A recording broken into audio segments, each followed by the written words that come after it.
Well, I went to the local for some karaoke. I only got to do one song. It was Smile Like You Mean It by The Killers, as recommended to me years ago by my German-Jewish partner in crime, Brianna Michelle Saunders, who I love to these days and would love to get back into contact with. Yet, for the moment, since it's 2:41, I would very much like to, if the camera has the correct angle, maybe share my cooking process with this lovely hair grill and my humble little adobe that now has a roof, which, of course, being that it's made from a couple of large tree branches, is also automatically going to function itself like a grill. Or, well, I've been thinking about personally slot machines. This is because there's a number of, well, deeper or higher concept, or let's say adult ideas that have been rolling around in my mind for the last couple of years, ranging from ones that I agree with and ones that I don't. Because one thing that I very much like is either wishy-washy or metaphorical or descriptive or sensory language and so on. So we're going to cook the Italian. Well, and this is another thing actually, I used to say we or let's, and I realized growing up that was a word choice that I had to make me feel less lonely, which is nice, but as soon as I realized that that's actually the reason why I'm always doing it, I thought this needs to stop. And that's because, well, as someone with the first name Seth, I really don't agree. Like, I like creativity and imaginary talk and language, as I said, but I really don't like lying to myself or to other people. Especially since I'm 29 going on 30. Because the fact is, as an older adult, we're always in somewhat at least the presence of being the educator. And also, I'm not throwing, despite the fact that it would actually be perfect, I'm not throwing those sandwiches into that just yet.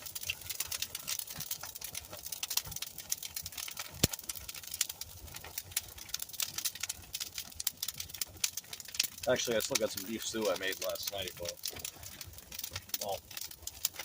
So at the local, yeah, someone left 3 massive subs and also some chicken. So I'm personally all about that. I'm gonna try and pour this sweet and sour from up here. See what that does. Now, I could actually throw in my cooking pan as well as the food that's actually on the grill, but I don't know.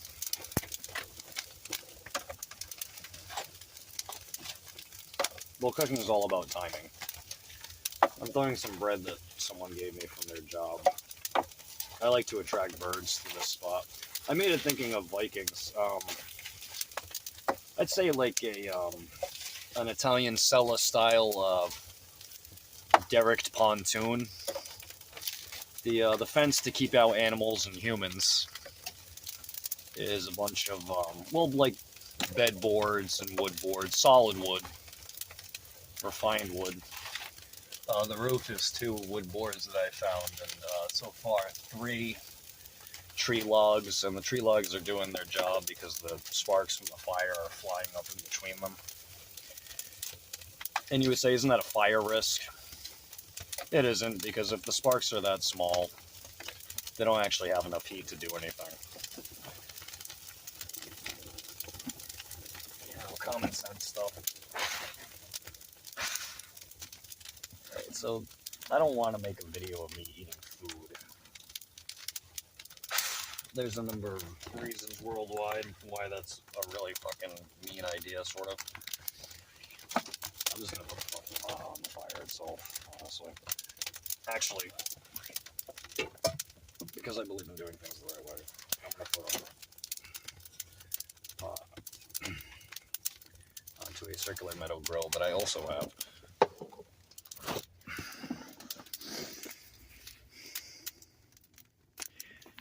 Yeah, so I'm a high-functioning autistic, actually, like my ex, Brianna Michelle Saunders, and I was blessed because Rhode Island has a very specific way of looking at developmentally disabled, are emotionally troubled, are behaviorally challenged, are mentally different, are mentally disordered people, which is with disapproval and our misunderstanding. My autism didn't get diagnosed when I was young, which I'm very grateful for because A, it's high functioning, so it has nothing to do with my IQ, which I've never actually had tested, but I would believe would probably just be about average. But, like, my family physician, and I'm sure my family also kind of knew, just from very obvious signs like OCD, stacking cans, and so on, which is stuff that I try to do a lot less, well, I'm 20, as I said, I'm 29, so I don't like to waste time at all, any day. But yeah, I was blessed that was never diagnosed, but that I figured out once I was in puberty, there's no way I don't have that. What they caught was my ADHD. And so that kind of sucked, because I had to bounce between average classes and special education classes and advanced placement classes. And that happened through Silver Spring and Hennessy. And in Martin Middle School, in 6th or 7th grade, even though English was always the subject that I was the best at, they held me back, not because of my grades, but because there wasn't enough room in the class. And that's when I got so angry about the way that my life was going. And I didn't know that I was adopted, that my family wasn't biologically my family. I consider them to be my real family. And that's, again, something that I found out later. But yeah, so I was so mad about the English class snub thing. I wrote a letter about how adults and children and teenagers and elderly individuals are unfair to themselves and each other. And I didn't say anything like I wanted to shoot people or hurt people. I think I actually described that it's funny to see people get hurt and a lot of really inflammatory stuff that I didn't actually really mean. It's just that it was the most autonomy that I had in my life to write that letter and then just see what would happen. And for that, they sent me to Bradley School for a year or two. And because of my good grades and my good behavior, I slid out of there and right to East Providence High School with an IEP. Of course, for those who are not to know, that's an individual education plan, which wasn't extensive because, again, I always got good grades in school. And I graduated without a hitch, and then Mom died in 2015. And that still hurts because she's my mom and she raised me. And she used to do things like pet down my hair and my back for hours sometimes, actually. I had narcolepsy and insomnia and restless leg syndrome too. And she was an incredible mother. And actually she's also the mother of 17 foster children, her own 2 children, a wonderful aunt to a number of our relatives, and to one adopted child being myself. And I miss her very much.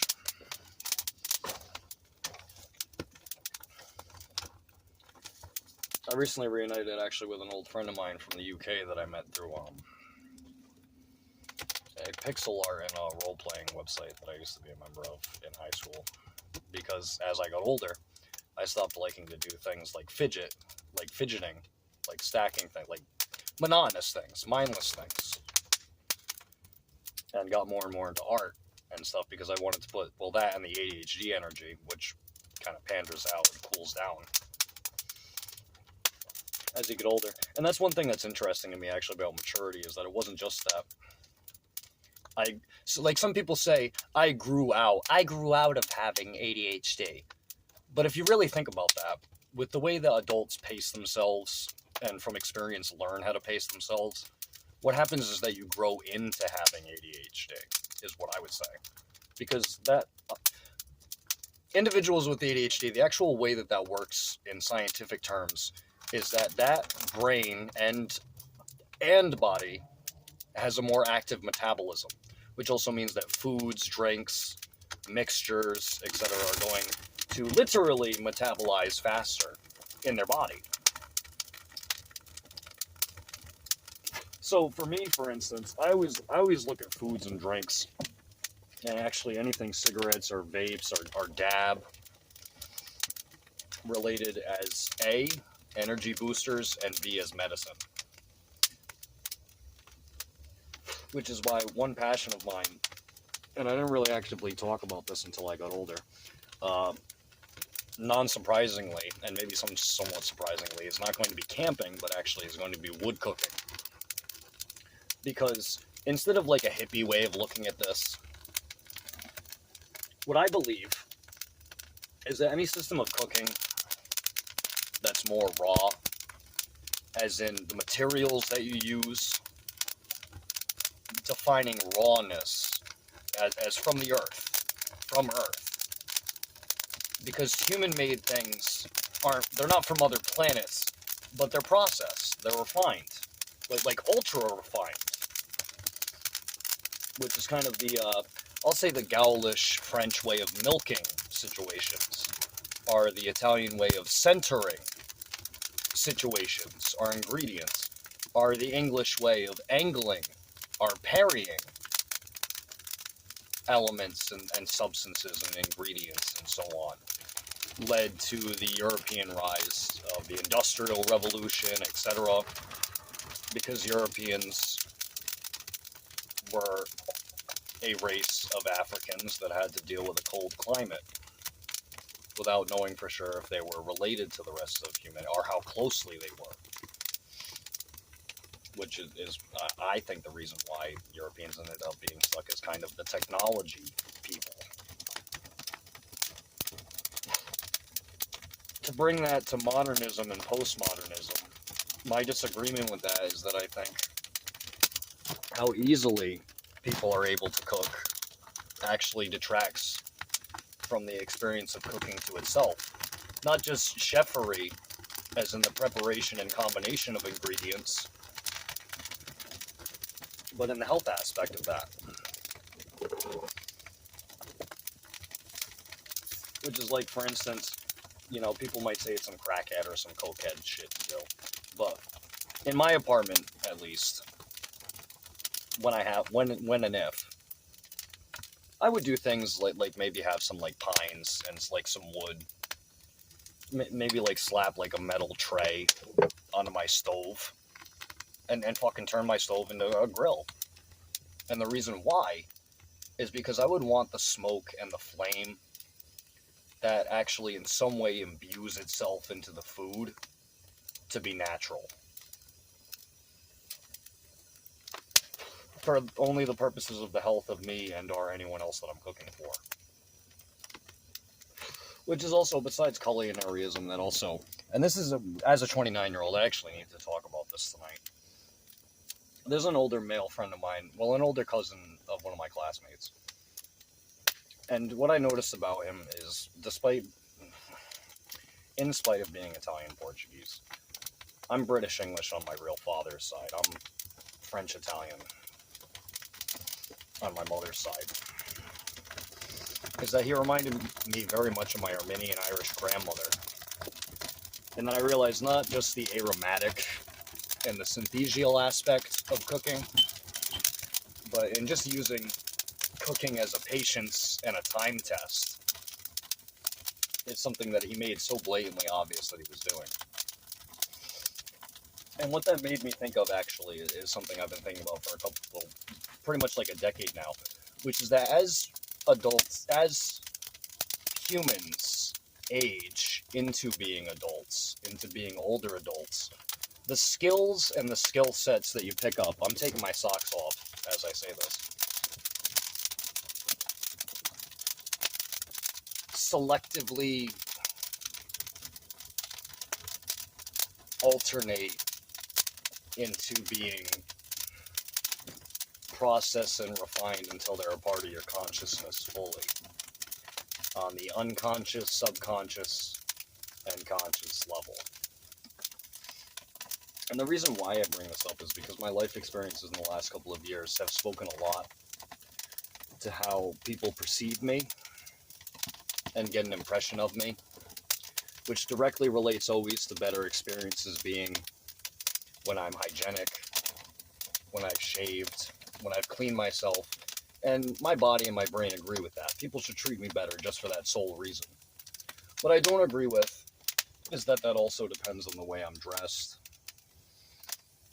etc. and so on, because that speaks to a very old-fashioned and old-school idea of the evil eye,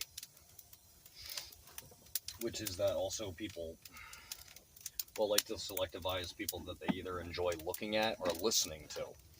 And as a musician, as a guitarist and a singer and a vocalist and an impersonator, whether of other male voices or female voices, I'm going to be honest, actually, since I'm vlogging is what I'm really doing, I agree with and I get, and as someone who actually is a snob about music, whether it's rock, rap, hip-hop, funk, rhythm and blues, etc., I hate about myself, but it's a quality that I have too. It's just that I actively try not to. I don't think enough people do that. There's a lot of mentalists and psychological and physiological and psychoanalytical skills and trains of thought and fields and disciplines and skill sets and specialties that I really value in my life, that have actively helped me.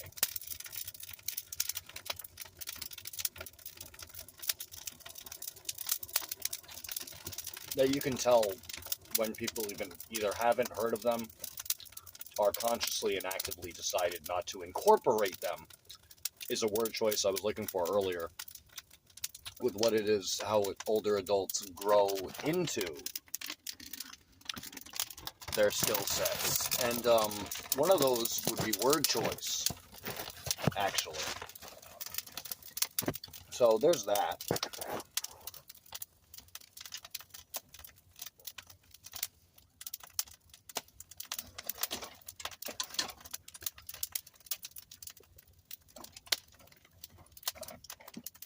And of course, since I'm cooking food over a fire, and it looks like it's being cooked next to a death trap, I'm thinking about the whole claptrap about the male being the teacher and the provider and so on, or the reversal effect where we admit to ourselves that women also inherently are also that, for doing the exact same processes, but from a slightly different viewpoint of having a different body set. Being a little bit more inward bound than outward bound is one easy way to sum that up.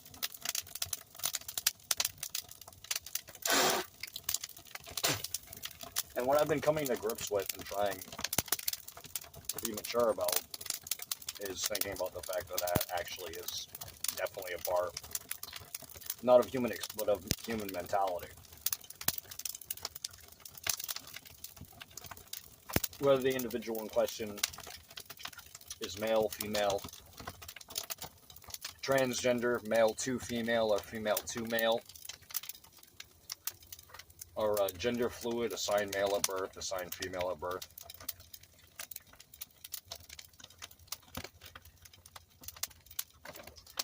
And I like thinking about shit like that. Like the average part of me, the normal part of me, the intelligent and smart part of me likes using the way that an autistic brain tries to, well, one of the stereotypes is to break things into black and white. And because it's not that bad with me, I would instead say that I like to see the world in black and white, and grays and silvers, gray areas, silver linings. On an ethnic level, we'll add lilac since it's blue-gray, and purple. Royal purples, violet, cobalt. I'll just say, which sounds very much like cobbled for some reason.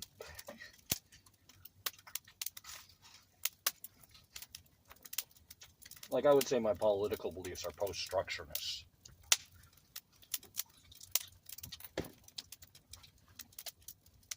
I'm a Green Party independent libertarian.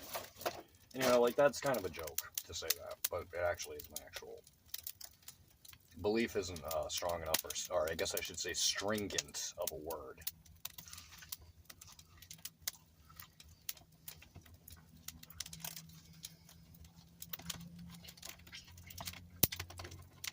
It's just different foods and so on are energy. I like to use them in what they're intended for, which isn't the way they make your body feel or what they make you want to do. Like marijuana, you know, hashish, how Persian armies would take it specifically to get themselves pissed off or enthused. The whole stereotype of the warrior poet. I agree and disagree with that. Because what that's basically doing is bringing out the mind and brain and body of either a male or a female's primal instincts and combining that with their consciousness. Like for me, when I'm high on marijuana, I always want to be funny. I always want to instigate or at least change or redefine situations. And so instead what I do is I take that energy and add it. I don't think. I go with things intuitively. How can this burst of energy help me? You know, weed makes me crazy. Is there a faster way that I can take this route through this city now that I've found this roach?